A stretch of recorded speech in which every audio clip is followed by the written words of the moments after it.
She may say the sun sets on the wrong side of the sea for her. If she should leave, then I will follow. How's that? Nice. Cool. Very cool. Is that a new one? Yeah, that's Yeah. new. It'll be on the album. Wow. Well, welcome back to Berkshire Soundstage. This is Jeremy, and we're here.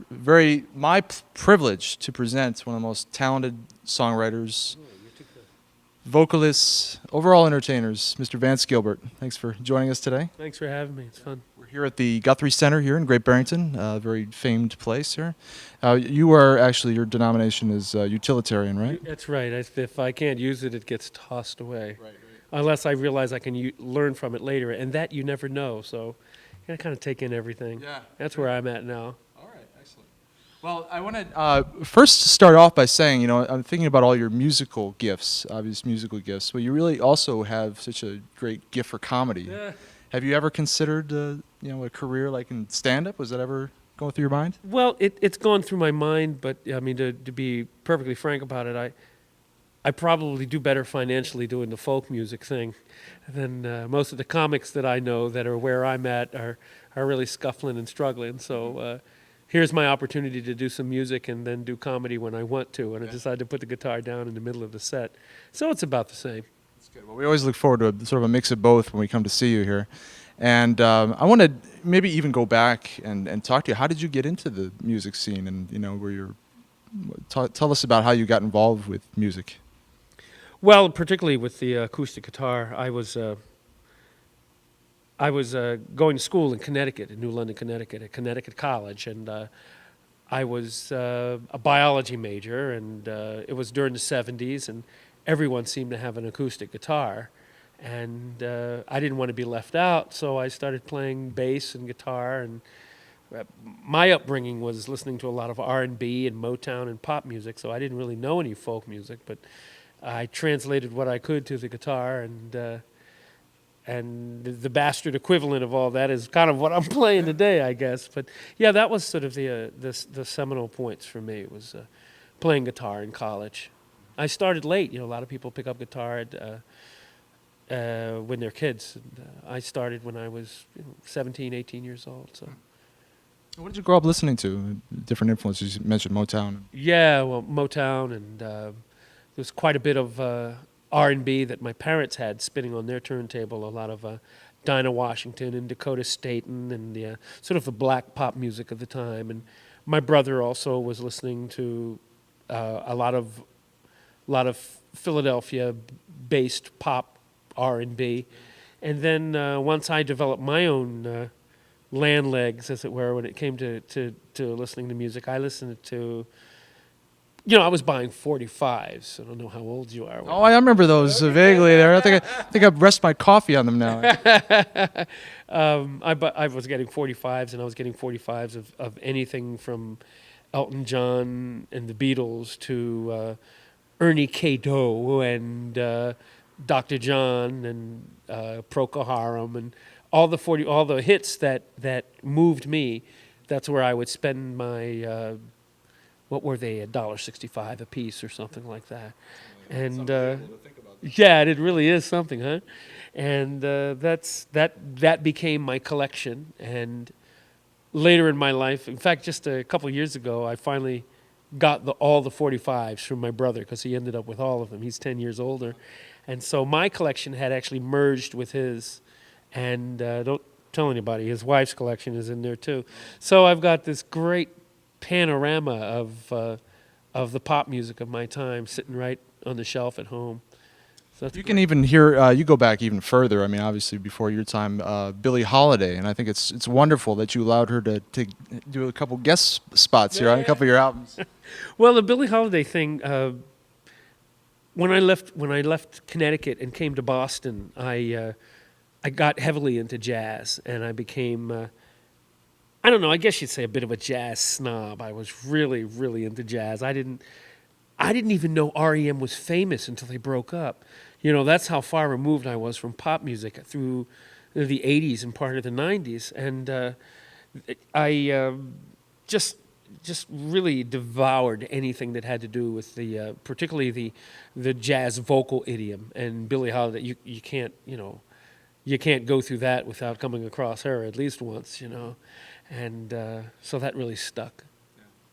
That's great. Well, it's amazing to hear what you do with your voice. I mean, also thinking about your songwriting, and there's always key lyrics that sort of stick out, and I think it's sort of very much a part of the folk scene. I think you find that's the nature of that type of music, is to be very sort of lyrically rich. So you have a nice. Oh man, I'm so glad to hear you say that, because the legacy that gets left in this style of music is the story you tell. It really is in the music. Totally, it's the story, and to tell a great story, you have to be not only a great storyteller, but you have to have the English language underneath your fingers. Really underneath your tongue, I guess you should more say. You just can't get by in this part of the business with a great voice and just singing anything, or scat singing or whatever else particularly I might have done before I got to this. It was really a matter of kind of going back home and heading to the woodshed and really working out poetry and stories. This music really is all about the story and the lyric. Talking about the folk scene, you were based in Boston. That's sort of where you developed your bit of your stylings, maybe? Yeah, pretty much, and still am. Just outside of Boston. I've been in Boston for since 1979. Wow. So, yeah. Oh my God. Yeah. All the folk singers had huge afros at that time, right? That's right. Well, not all the white ones anyway. No, a lot of the black ones did. Both of us. Right. I wonder if you could tell us a bit about the folk scene in Boston. I mean, is it a really tight knit scene? I mean, do you guys share each other's toothbrush, and what's that vibe like? Well, that I don't know what the vibe is like now, because now being a touring musician, I'm not home enough to make a home base out of friends and musicians in Boston. You follow what I'm saying? A lot of my friends are scattered here and yon. Peter Mulvey is out in Minnesota, and Susan Werner is in Chicago, and Ellis Paul is in Maine, and there's all these friends that were close compadres a decade ago in Boston have all found niches, need I say lives, elsewhere. So I think what happens in Boston is that different groups of folks come up together, and I think the group that came after us are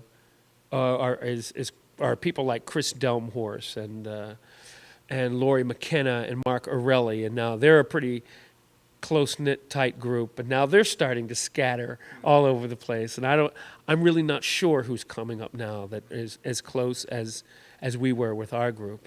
Yeah. It sounds a little like school. It must be nice to have those kind of compadres to develop your sound. Oh yeah. But what people will say that, well, gosh, it's so competitive. Well, it's competitive by very nature of the fact that there's only so many gigs per year and only so many people to play them. There's no sense or no truth to any of us cutting each other's throats for shows or gigs or anything. It really was about community. People, I don't know how many, when we were coming up at first, people weren't really doing each other's songs, but now we are. We're starting to pick each other's material to do. It's a lot of fun. Yeah, you mentioned Susan Werner, and we want to talk a little bit about Ellis Paul, one of the colleagues that you really have had a close. Even for his own show. Yeah, that's right. Well, we have to mention it because you both released an album last year called "Side of the Road," and I want to just talk to you a little bit about that friendship and maybe that project, how that came about. Well, that came out of the fact that we were working together so often anyway. Just driving around the country and sharing stages and sharing shows. And one night we decided, let's not do separate sets. Let's just go up and just share the stage and swap songs back and forth. And then we found each other singing on each other's stuff. And then we just all of a sudden there was this opportunity. It was like, well, you know what? if they're going to think of us touring together doing this, let's have something to sell. I mean, it was purely economic at first because the two booking agencies we're talking about sending us out on the road together. So sure enough, after they started getting the tour together, we decided to put Side of the Road together as something to sell, and also just a sidetrack project for both of us. And there it is. The end result, how was that experience working, much, maybe even more closely together? Oh, it's fabulous. It was fabulous. We were pretty symbiotic in a lot of ways. We would step out of the way of the other one when somebody would sort of fag in the studio and sag a little bit. The other one would immediately be in the producer's chair, no matter who was singing lead on what tune. It was just a matter of somebody else picking up the slack at that point. No, it's great. I mean, I saw you guys both perform together, and you have a nice relationship. And even despite that, taking it all to Tennessee, I guess you guys have sort of mended things, and you work well as a unit. Well, that song was just an expression of how I felt, at that moment that I was playing the song. There's never been any lasting animosity there. It was just a matter of he left, and it ticked me off. It was not even him that ticked me off. It was a situation as people move on. Who do you get angry at? You're going to get angry at the spheres or God, or you don't get angry at them if they're going to go on with their lives. So it was just a song of abject anger. It wasn't at anybody. Well, we can really feel in that Side of the Road album, it's very much about friendship. I can feel that through the tracks. It's also dealing with a lot of, in the 4 years since I've lived out here in Massachusetts, moved to the area and discovered your music, a lot has changed if I think about it, like the political and cultural climate. And it seems that album maybe reflects a bit of that. I wonder if you performed A Change Is Gonna Come, the Sam Cooke song, recently over at Falcon Ridge. And I wonder, has what's happened in the last 4 years, has that affected your songwriting, the way you perform? Well, that political change you're talking about, I think, is for everyone. I mean, I'm not sure it's so specific to out here, on the East Coast or Northeast. And A Change Is Going to Come. It was timely for me because it was on last year a little demo CD that Pete Kennedy of Pete and Mara Kennedy of the Kennedys. He handed me this CD with a bunch of fun stuff on it. He says, "Hey Vance, you're going to dig this. Listen to this," and that was on it. And I hadn't heard it in years, and it just hit me. So I felt I had to perform it. The fact that it was spooling up into 2003 and 2004 is. I think that song would be timely no matter when I sang it, whether it was post 9/11 or at any time. I mean, it really, that song historically is about civil rights in its own quiet way. In fact, there's a verse that didn't make it to radio that's in that song about going to the movies and being asked to leave, sort of thing. And it just never made it to radio. But the song itself is a really sort of open-palated plea, I guess it is, or a promise. I think that's the best way to put it. And that can be sung anytime. One of your songs I'm thinking about in the midst of so many real dramatic things that have happened in the last, and talking about change, you have a song called High Rise, and that after 9/11, is it a little awkward to play that track? Well, I'll tell you a story if you have time. I about a week or 10 days after 9/11, I was playing about 7 miles from Ground Zero, we're just outside in New Jersey, and I started the chords to the song, and I looked at the audience and I said, I'm going to ask your permission to do this song because whatever you might think it was written about, it's actually a love story, and I think what I need to do is to take the song back and take the song back now. I don't want to have to not do this song because it mentions a high rise and people and someone jumping. That was more a metaphor for indecision, frying pan into the fire kind of thing, and it had nothing to do with the situation at hand. and the audience basically said, by all means, there's a lot, and somebody, mentioned it, there's a lot that they want to take back too.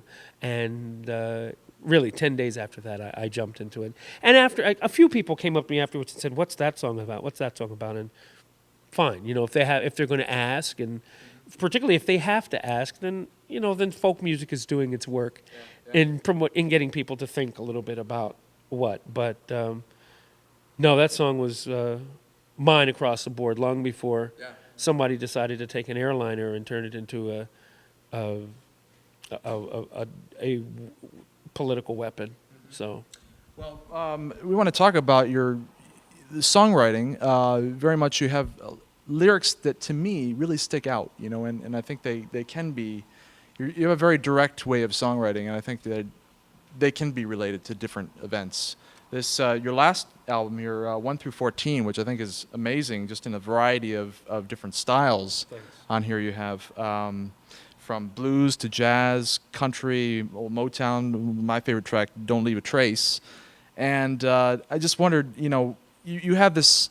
You seem very fearless in sort of the construction of your songs. You don't censor like you're going through Billie Holiday. You're going through a variety of different things. And I wonder if you can talk to us a little bit about this last album and sort of the inspiration behind that, how it came together. I'm not sure if I'm so much fearless as I am, I don't know, ADD. Yeah. I mean, there's just so many things that I heard that I didn't, first of all, I didn't have a record company telling me what to do. I mean, there's a record company's logo on there, and that's only because they were distributing it. And even that, I had the reins of that as to what could and couldn't happen. This album for me was, if I heard it and it made sense, even if it didn't make a lot of sense, I was going to use it. If I heard horns, I'm using horns. If I heard a string section, like I mentioned, one of those albums of my parents, Dakota Staten or Dinah Washington, if I heard a string section on an R&B bass tune, doggone it, that's what I was going to have on there. And I wanted to realize that, and I think this album for me was very successful that way. Yeah. And that really, this album was the culmination of me living out a bunch of little dreams, more than it was me trying to slap you over the head with trying to be multi-stylistic. I mean, each one of these, the through line for this album is me singing it. I guess that's the only way to put it. I'm hoping that's what holds the album together, is that there's Vance Gilbert going on this album. I think what holds it together and what is so apparent in your live shows is just you sound like you're having fun with it. It's like the fun is throughout. I mean, even the Latino track, the spirit of it is constant throughout, and I think it's really wonderful. I mean, to pick this up again, and it's to hear it again fresh is wonderful. Well, I'm wondering, maybe it's because I remain amazed that I brought it this far. Sometimes I wonder, whether I wasn't trained as a musician. I wasn't brought up to do this. Hell, I don't know what I was brought up to do, but I went to college to study biology. I wanted to be a biology teacher and a tennis instructor, and I wanted to work with bugs and rodents and things, and who even knew that was going to happen, But then I picked up the guitar and just started dreaming, and there's a certain price you pay. I think I might have. There's a certain arrogance in the fact that the audacity in the fact that I would be doing this and not being a trained, legitimate musician. If you put music in front of me.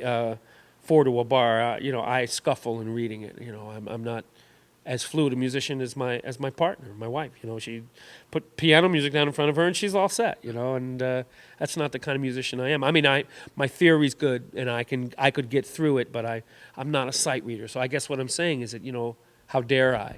But I have something to say, and my arrogance will get me through. It's a kind, gentle arrogance, though. Right. I want to talk to you a little bit about what inspires you. Your wife, probably, obviously, and other things. You have a hobby, as I understand, of flying. That's like a big passion for you. I fly model airplanes. and I fly rubber band powered, tissue covered airplanes for my. I do this to support that. That's all I'll say about that. Some of your songs, I mean, you can hear the flight. Icarus by Night, I love, off of Shaking Off Gravity. Great album. Any musical influences, like people whose songwriting maybe has touched you? No, I've never listened to anybody else. That No, absolutely not. no, I don't know who. Island, I don't know who has it. I'm just teasing. Gosh, everything and everybody from Leonard Cohen to Stevie Wonder to Jimmy Webb to James Taylor. That was big in college, when I first started doing this, and I wanted to sound like Kenny Rankin for years, and I wanted to be able to shout like Jackie Wilson, and I wanted to have that pinging clarity of Pavarotti, and hearing that sort of thing go by, and I wanted to play cleanly like Julian Bream, the classical player. So it's like, it's cliche. It was all over the place. Just a musical blender. Exactly. Writers, all the great writers. Early on, I was always drawn to, if I was listening to Motown, I wasn't drawn to just a slamming, bamming kind of lyric that was going by. I was drawn to the storyish kind of songs by Smokey Robinson or Ashford and Simpson. I see your picture hanging on the wall, but it can't seem to come to me without calling your name. I realize it's just a picture in a frame. That's brilliant. That's brilliant songwriting to me. That's as good as any folk song. I see your picture hanging on the wall, but it don't seem to come to me when I call your name. I can imagine Bill Morrissey doing that and killing it, I think Dylan called Smokey Robinson like one of the true American poets, actually. Back. Oh, absolutely. Yeah, he certainly did. He did. It was It was always that part of Motown that touched me. And when it came to jazz, when I was doing the many jazz tunes that I was trying to do in the cocktail bars in Boston, I was doing a lot of, at the time, I was doing a lot of the Duke Ellington, Billy Strayhorn sort of story songs, because again, it was more like, that was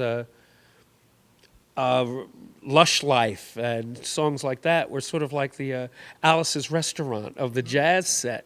There were big stories going on there, and the music was all over the place harmonically and everything, but there was always some through line going on there, and story-wise, and that's what I was drawn to there. So when I finally came into this acoustic folk thing, there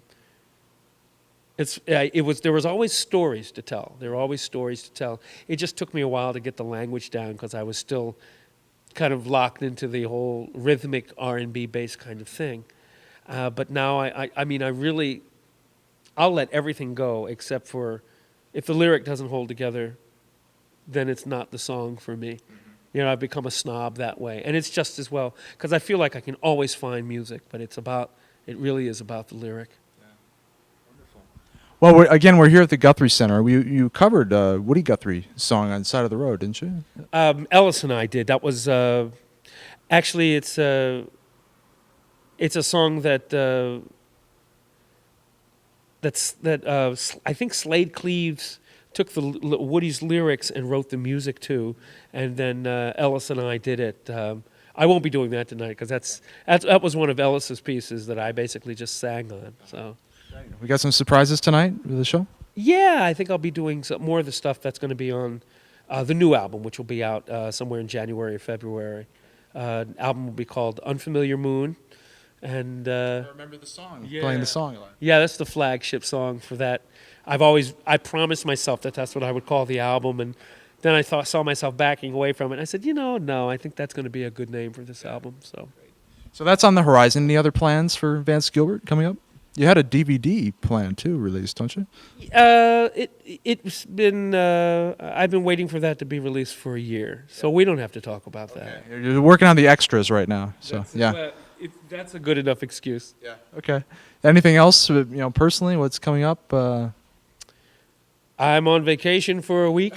It's our first vacation my wife and I have ever taken without a gig being involved. So we're heading up to Maine, and we're going to be there for like 10 days, and then I come back in the middle of September. When does this get aired? This will probably be in late September. Oh, okay. So by the time you guys hear this, I will have come back from vacation and will have been in the studio for 2 weeks working on the new album.